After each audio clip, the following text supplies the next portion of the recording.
Speed चला रही है, आपके पंजाब कपूरथला हाउस के बाहर गाड़ियां खड़ी है, लाखों रुपए का पैसा कैश मिल रहा है, शराब मिल रही है, आपको शराब आनी चाहिए। आप पैसे के बल पे, शराब के बल पे चुनाव जीतना चाहते हैं, झूठ बोल के चुनाव जीतना चाहते हैं, लगातार झूठ बोल के कई बच्चों को कसम खाते हैं। आम आदमी पार्टी कुछ नहीं मारती है दिल्ली में। आम आदमी पार्टी दिल्ली के, अरे आपने कपूरथला हाउस के बाहर से दिल्ली पुलिस ने शराब की पेटियां पकड़ी है, गाड़ी के अंदर से 8 लाख रुपए कैश बरामद किया है, वो आपने झंडे बरामद किया है गाड़ी के अंदर से। झूठी खबरें, झूठी खबरें, वीडियो चल रही है उसकी, कैसी बातें कर रहे हैं सर, आप झूठ बोल रहे हैं। अभी आपने सीखा भी केजरीवाल जी से, ये तो झूठ बोल सकते हैं, कोई बात की नहीं। जनता का फैसला आपके सामने होगा। अभी गिनती शुरू हुई है। चलो कोई नहीं, अभी आप मुझे ये बात आपने सही कही, ये बात आपने सही कही कि एक छोटी सी कहानी मुझे याद आ रही, बहुत कम शब्दों में सुना देता हूं। एक राजा ने एक नाई को बुलवाया, उसने राजा के बाल मोड़ने के लिए उसे बुलवाया गया था। तो पहले राजा ने कहा कि भाई तुम मेरे बाल सिर के गिन के बताओ। तो नाई का जवाब ये था कि राजा साहब बस 5 मिनट में ये सारे कट करके आपके सामने गिरेंगे और आप गिनते रहिएगा इसे। तो बहुत जल्दी ये रिजल्ट बहुत क्लियर होने वाला है। अंशिका हमारी सहयोगी हमारे साथ जुड़ गए। अंशिका, जो रुझान है वो बदल रहे हैं, कुछ कभी वो आम आदमी पार्टी की तरफ बढ़ते दिखाई दे रहे हैं, कभी वो बीजेपी की तरफ बढ़ते दिखाई दे रहे हैं, लेकिन एक जो कॉमन फैक्टर है, बिल्कुल इंस्टेंट कांस्टेंट बना हुआ अपने प्रदर्शन पर, वो है कांग्रेस पार्टी। कुंदन पंजाबी जी हमारे साथ जुड़े हैं। कुंदन जी, कांग्रेस पार्टी लगातार न रुझानों में दिखाई दे रही है, न चुनाव प्रचार में दिखाई दे रही है। ये कार्यकर्ताओं का मनोबल डाउन हो गया, या दिल्ली से बहुत नाउम्मीद हो गए थे आपके आला कमान इस वजह से? क्या वजह रही? आप लोग सत्ता में रहे 15 साल, शीला दीक्षित जी ने दिल्ली की काया पलट कर दी थी, उसके बाद भी ये हाल। देखिए, पिछले लंबे समय से दिल्ली में आम आदमी की सरकार है, केंद्र के अंदर भारतीय जनता पार्टी की सरकार है। कांग्रेस पार्टी में पूरी मेहनत और शिद्दत के साथ में वहां पे चुनाव लड़ा, अच्छे उम्मीदवारों के साथ में वहां पे चुनाव लड़ा। कहां कमी रह गई, निश्चित रूप से इस पे हमारे पार्टी आलाकमान को, हमारे पार्टी के वरिष्ठ नेतृत्व को विचार करने की आवश्यकता है। और कांग्रेस पार्टी इसके लिए जरूर निश्चित रूप से आगे बढ़ेगी और आगे बढ़ के इस पर चिंतन मनन करते हुए आने वाले वक्त के लिए, आने वाले समय के लिए, आने वाले अलग अलग प्रदेशों के अंदर जो चुनाव होने हैं उन पे सब पे विचार करते हुए कांग्रेस पार्टी को निश्चित रूप से अपने ऊपर चिंतन मनन करना पड़ेगा। और हमारा आला कमान इस पे विचार निश्चित रूप से कर रहा होगा कि अब जो है आगे किस प्रकार से ऐसे प्रयास किए जाएं, ऐसे जो कहीं ना कहीं जो चूक हो रही है हमसे, जनता की पसंद दिल्ली के अंदर जिस प्रकार से हम नहीं बन पाए, मैं स्वीकार करता हूं उसको, आगे आने वाले चुनाव में हम लोगों की पसंद बन पाए, ये प्रयास कांग्रेस पार्टी करेगी। और ऐसी जन हितैषी कार्यों को करते हुए आगे बढ़ना चाहिए। ठीक है, एक बड़ी खबर दे देते हैं। ओखला से बीजेपी 2000 वोटों से आगे है। इसके अलावा कालकाजी सीट से मुख्यमंत्री आतिशी पीछे चल रही है। नई दिल्ली सीट से अरविंद केजरीवाल अब आगे हो गए हैं, कुछ सीटों से आगे नजर आ रहे, कुछ वोटों से आगे नजर आ रहे हैं। चुनाव आयोग ने 62 सीटों के रुझान जारी कर दिए हैं। उसके मुताबिक भाजपा 39 और आम आदमी पार्टी 23 सीटों पर आगे है। इलेक्शन कमीशन के मुताबिक भी रुझानों में भाजपा को बहुमत मिल रहा है। तो अभी भाजपा की बल्ले बल्ले है, बीजेपी खुश नजर आ रही है। बीजेपी कार्यालय में भी जश्न का माहौल सा नजर आ रहा है। हालांकि आप इससे पहले मुख्यमंत्री डॉक्टर मोहन यादव को देख रहे थे, जो कि मिठाई खिलाते हुए नजर आ रहे थे। तो कुछ इस तरह की खुशी और खुशी की लहर आप देखिए बीजेपी के बीच में। और बड़ी खबर यह है कि आतिशी अभी भी पीछे है कालकाजी से। नई दिल्ली सीट से आम आदमी पार्टी के अरविंद केजरीवाल 254 वोट से आगे चल रहे हैं।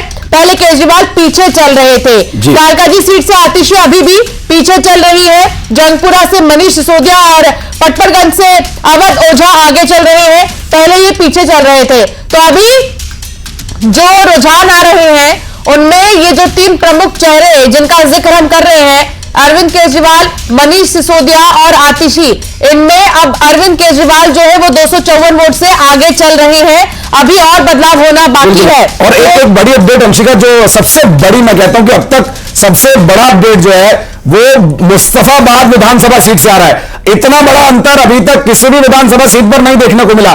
12,000 वोटों के अंतर से मोहन सिंह बिष्ट, जो कि भारतीय जनता पार्टी के कैंडिडेट हैं, वो आगे चल रहे हैं। मोहन सिंह बिष्ट जो जितना मुझे याद है 5वीं या 6ठी बार दिल्ली का विधानसभा का चुनाव लड़ रहे हैं और 2003, 4 या 5 की विधानसभा चुनाव में पहली बार इन्होंने चुनाव लड़ा था। और इस वक्त वो विधानसभा में एक बड़ा जो उलटफेर यहां पर देखने को मिल सकता है, क्योंकि जो गोयल साहब इस बात से शायद आप इत्तेफाक रखेंगे, मैं जिसका भी जिक्र कर रहा था मुझसे बाद में, कि 10 मुस्लिम कैंडिडेट और एक हिंदू कैंडिडेट और एक जो आबादी है वो लगभग 50-50 है। क्या उसका फायदा मिल रहा है जो 12,000 का अंतर आप देख रहे हैं?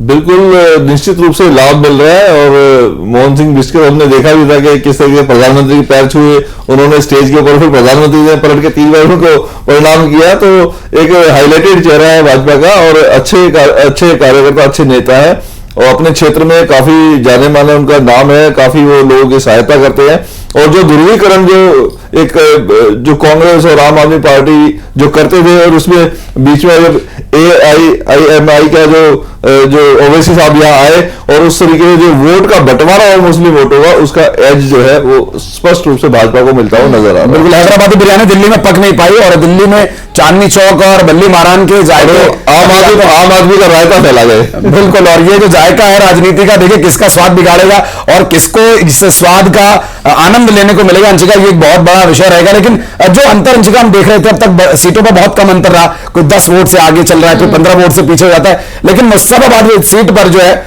ये साफ हो गया है कि अंतर ये इतनी जल्दी बदलने वाला नहीं है, क्योंकि अभी कई राउंड की काउंटिंग बाकी है और अभी से मोहन सिंह बिष्ट 12,000 वोटों से आगे चल रहे हैं।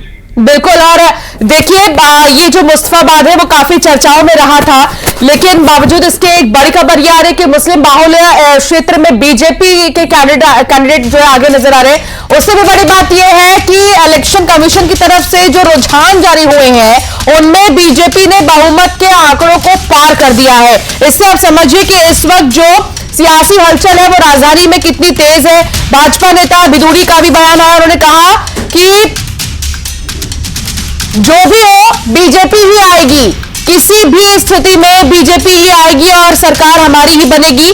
कालका जी से भाजपा कैंडिडेट है रमेश बिदुड़ी, जिनका बयान आया, उन्होंने कहा कि केजरीवाल 2 बार जीते क्योंकि उन्होंने चुनावी रेवड़ियां बांटी, लेकिन इन 10 साल में उनकी असलियत सामने आ गई है। लोग विकास चाहते हैं, वो आतिशी को विदा करेंगे और आपदा जाएगी, भाजपा सत्ता में आएगी।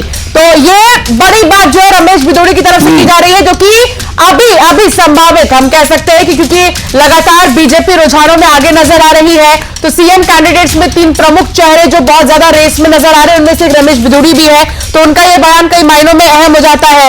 वीरेंद्र सचदेवा ने कहा है कि मुख्यमंत्री हाईकमान तय करेगा, जो उनकी चॉइस होगी वही जो है मुख्यमंत्री होगा दिल्ली का। बिल्कुल, और ये लीजिए मिठाइयों की तस्वीरें भी आने लगी हैं, बीजेपी के नेता मिठाई बांट रहे हैं। और एक और अपडेट आ गया, अरविंद केजरीवाल 343 वोटों से आगे हो गए हैं। अब मुस्लिम बाहुल्य इलाकों में भी भारतीय जनता पार्टी अच्छा प्रदर्शन कर रही है। गोयल साहब जो अभी कह रहे थे कि मुस्लिमों का भी बहुत अच्छा समर्थन मिल रहा है, इससे पहले बीजेपी के प्रवक्ता ने भी इस बात का जिक्र किया था कि इस बार दिल्ली में मुस्लिम मतदाताओं ने बीजेपी को सपोर्ट किया है, वोट दिया है। नई दिल्ली सीट की 3 राउंड की काउंटिंग अभी हो गई है और लगभग जो अभी तक जानकारी अपने पास है वो 20 राउंड की काउंटिंग की है कि 20 राउंड की काउंटिंग होगी। पहले पोस्टल बैलेट्स के जो काउंटिंग हुई और ये जो आंकड़े हैं अभी बदल रहे हैं, लगातार बदल रहे हैं। और इस बारे में जो आंकड़े कह रहे हैं वो ये समझना होगा कि ये बदलेंगे और आने वाले समय में कुछ और स्थितियां यहां पर जरूर बदलेंगी। तो अभी अगर हम देखें तो लगभग रुझानों में जो आंकड़े आ रहे हैं उससे आधे से ज्यादा जगहों पर बीजेपी का झंडा लहराता हुआ नजर आ रहा है, लेकिन अभी कई राउंड्स की काउंटिंग अभी बाकी है, तो इंतजार करना होगा। अजय धवले बीजेपी से हमारे साथ जुड़े, सिद्धार्थ राजावत कांग्रेस प्रवक्ता हमारे साथ जुड़े हुए, विनय पटेल आम आदमी पार्टी के प्रवक्ता हमारे साथ जुड़े हैं और निरंजन पोद्दार हमारे साथ राजनीतिक विश्लेषक के तौर पर जुड़े हुए। निरंजन जी, कैसे देख रहे हैं चुनाव आयोग की तरफ से भी जो रुझान जारी हुए हैं उसमें बीजेपी बहुमत के आंकड़े को पार करती नजर आ रही है? देखिए अंशिका जी, निश्चित रूप से जो अभी अनुमान लगाया जा रहा था, और मैं कहूं पिछले 15 दिनों के अंदर जो चुनाव बदला है बीजेपी ने, क्योंकि आम आदमी पार्टी और अरविंद केजरीवाल जी की एक समझ लीजिए राजनीतिक चतुराई थी। वो जब भी कोई मुद्दा होता था उस मुद्दे को छेड़ करके उसके बाद में उस मुद्दे से भाग जाया करते थे। और भारतीय जनता पार्टी अभी तक जब दिल्ली की राजनीति होती थी तो कहीं ना कहीं आम आदमी पार्टी की पिच पे खेलने को मजबूर हो जाती थी। पहली बार हमने दिल्ली की राजनीति में ऐसा देखा है कि भारतीय जनता पार्टी ने आम आदमी पार्टी को, अरविंद केजरीवाल जी को रायता फैला करके भागने नहीं दिया और उन्हीं के हाथ से उनके द्वारा फैलाया हुआ रायता साफ करवाने के लिए उनको मजबूर किया। अन्यथा क्या होता था कि पहले वो रायता फैला देते, भारतीय जनता पार्टी उसको समेटने में लग जाती थी, जब तक वो उसको समेटती थी उससे पहले वो दूसरा रायता फैला देते थे। इस बार जिस तरीके से भारतीय जनता पार्टी ने मुद्दों से उनको भागने नहीं दिया और उनको पकड़ के रखा, और कहीं ना कहीं जिस तरीके से नकारात्मक राजनीति जो पिछले 15 दिन में 20 दिन में हमने इनके बयानों के देखिए, कुछ चीजें ऐसी होती हैं जिनको लेकर के जनता कहीं ना कहीं पसोपेश में, यानी कि जनता को वो मुद्दे चिपकते हैं, लेकिन कुछ बयान ऐसे होते हैं जो कहीं किसी दूर दूर तक, यानी कि अपने व्यक्तिगत जो निजी आदमी होता है उसको भी वो मुद्दे चिपकते नहीं। उदाहरण के तौर पर मैं बता रहा हूं, जैसे आम आदमी पार्टी ने आरोप लगाया कि भारतीय जनता पार्टी और कांग्रेस मिलकर के चुनाव लड़ रही है, भारतीय जनता पार्टी ने कांग्रेस को फंडिंग की है इन चुनाव में। ये कौन आदमी इस चीज के ऊपर यकीन कर पाएगा? क्योंकि 6 महीने पहले लोकसभा चुनाव में जब आप गलबैया कर रहे थे, आप एक दूसरे के हमवतन हो रखे थे, और आज आप ये कह रहे हैं कि भारतीय जनता पार्टी के साथ कांग्रेस मिल गई, कैसे जमेगी? उसके बाद में आपने जिस दिन वो बयान दिया, बाद में ठीक है आपने उसको अमोनिया के अंदर परिवर्तित कर दिया, उसको बच के निकलने का प्रयास किया, लेकिन आपने जो बयान दिया था, आपने तो यहां तक कहा था कि जो जिस तरीके से हरियाणा सरकार ने यमुना में जहर मिलाकर के दिल्ली में भेज दिया, हजारों लाखों लोगों को मारने का षड्यंत्र था, ऐसा तो जर्मनी और जापान दूसरे विश्व युद्ध के दौरान में जब एक दूसरे के खून के प्यासे थे उन्होंने भी नहीं किया। तो कहने का तात्पर्य, इतने जहरीले जब आप बयान देंगे और राजनीति को इतना जहरीला कर देंगे, मुझे नहीं लगता दिल्ली की कोई भी जनता इस चीज को, उसका असर खुद भी उन्हें देखने को मिला। संदीप यादव आम आदमी पार्टी से हमारे साथ है। संदीप भाई, नैरेटिव सेट करने में आप पीछे रह गए। नरेंद्र पोद्दार जी का कहना है कि अब जो नैरेटिव सेट करने का खामियाजा, न कर पाने का जो खामियाजा है वो भुगतना पड़ रहा है आम आदमी पार्टी को। ऐसा कुछ नहीं है, नैरेटिव सेट करने में हम पीछे नहीं रहे। अभी ये तो शुरुआती आंकड़े हैं, इसके बाद जैसे जैसे समय बीतता जाएगा हमारी सीटें बढ़ती जाएंगी। अभी दिख रहे थे कि आप केजरीवाल जी पीछे चल रहे थे, अभी इस समय आगे चल रहे हैं। तो जैसे जैसे चुनावों की वोटों की गिनती आगे बढ़ेगी, वैसे वैसे आम आदमी पार्टी आगे दिखाई देगी आपको। अभी ये बात कह रहे हैं, अभी 1 घंटे बाद में देखना ईवीएम के ऊपर, चुनाव आयोग के ऊपर, संवैधानिक संस्थाओं के ऊपर किस तरीके से हायतोबा मचेगी आपके सामने आ जाएगी। नहीं, वो सुबह भी हो चुका। वो सुबह आम आदमी पार्टी के प्रवक्ता जुड़े थे, उन्होंने पहले ही बोल दिया कि election commission, Bharatiya Janata party और दिल्ली पुलिस और कुछ और लोगों के नाम मैं भूल गया, ये सब एक साथ मिलकर चुनाव लड़ रहे थे और अकेली आम आदमी पार्टी चुनाव लड़ रही थी। नहीं, निश्चित रूप से मैं इसीलिए कह रहा हूं ना, नहीं सुबह या आज तक जो इन्होंने आरोप लगाया था वो तो कहीं ना कहीं सॉफ्ट आरोप थे। लेकिन अब आप देखना कि सारा का सारा गठबंधन, मैं केवल आम आदमी पार्टी की बात नहीं कर रहा हूं, अभी तक जो आम आदमी पार्टी कांग्रेस को कह रही थी कि भारतीय जनता पार्टी के साथ मिलकर चुनाव लड़ रही है, वो कांग्रेस भी अब इसके अंदर शामिल होगी, क्योंकि ये सारे के सारे आरोप इस तरीके के हैं जो एक दूसरे को सूट करते हैं। एक रिएक्शन में सिद्धार्थ राजावत से लेना चाहती हूँ, कांग्रेस के प्रवक्ता है। सिद्धार्थ जी, उमर अब्दुल्ला का एक पोस्ट हम देख पा रहे हैं सोशल मीडिया पर। उन्होंने एक ऋषि का वीडियो पोस्ट किया है और लिखा है और लड़ो आपस में। क्या समझे, इशारा क्या है उनका कांग्रेस के लिए, आम आदमी पार्टी के लिए?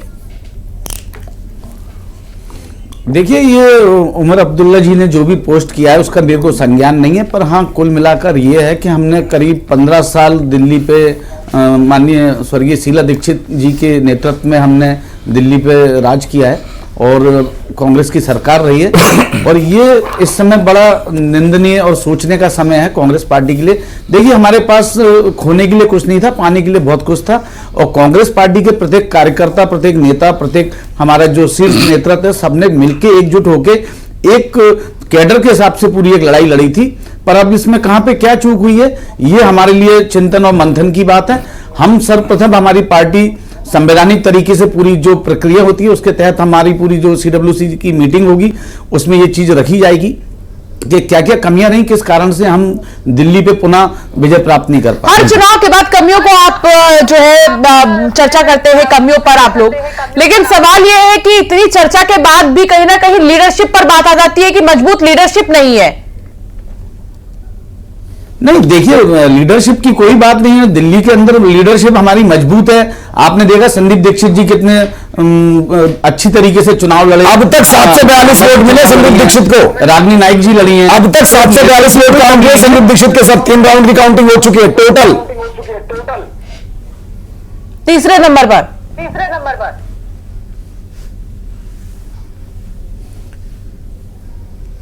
सिद्धार्थ भाई आवाज आ रही है? जी जी। आप संदीप दीक्षित का जिक्र कर रहे थे, मैं कह रहा हूं 742 वोट मिले अब तक टोटल 3 राउंड की काउंटिंग में। मैंने आपको बोला ना कि ये हमारे लिए बड़ा चिंतन और मंथन का समय है, इसमें हम पूरा चिंतन करेंगे, इसमें पूरा 70 में से अगर 60 सीटों पर जमानत बचा जाएंगे, 60 सीटों पर भी जमानत नहीं बचा पाएंगे ये। नहीं ठीक है, वो कह रहे हैं, वो पोद्दार साहब वो कह रहे हैं कि मंथन की आवश्यकता है, लेकिन एक जो मेरा सवाल था कि आम आदमी पार्टी जिसने पहले कांग्रेस से सत्ता छीनी, पहले दिल्ली में छीनी, पंजाब में छीनी, अब आम आदमी पार्टी ने कांग्रेस का वो तरीका भी छीन लिया ईवीएम पे सवाल उठाने का। वो अब कांग्रेस बोले उससे पहले आम आदमी पार्टी वाले बोलने वाले लगे हैं। अजय दवले जी क्या कहेंगे इस विषय पर? मुझे लगता है न्यूज 18 के सभी दर्शकों को ये जो डिसीजन मैंडेट वाली भारतीय जनता पार्टी की विजयश्री प्राप्त हो रही है, उस विजयश्री के लिए हम धन्यवाद भी देते हैं कि आज दिल्ली की जनता ने वो दिखा दिया कि झूठ परेड की राजनीति कुछ ही नहीं होती है। झूठ परेड की राजनीति से आप एक बार चुनाव जीत सकते हैं, 2 बार चुनाव जीत सकते हैं, लेकिन जब देश की जनता का मन जागृत हो जाता है तो ऐसी झूठ परेड की राजनीति, ये जो सांस लेने की राजनीति कांग्रेस और आम आदमी पार्टी ने की थी, इंडिया अलायंस के दोनों पार्टनर थे, लेकिन हमने देखा है कि विधानसभा के चुनाव 2025 के जब दिल्ली में हुए तो इन दोनों ने मिलकर एक दूसरे को लांछन इस प्रकार से लगाया कि वहां तो दिल्ली की आम जनता भी इस बात से पशुपेश में आ गई थी कि क्या ये देश के विपक्ष के 2 महत्वपूर्ण दल है।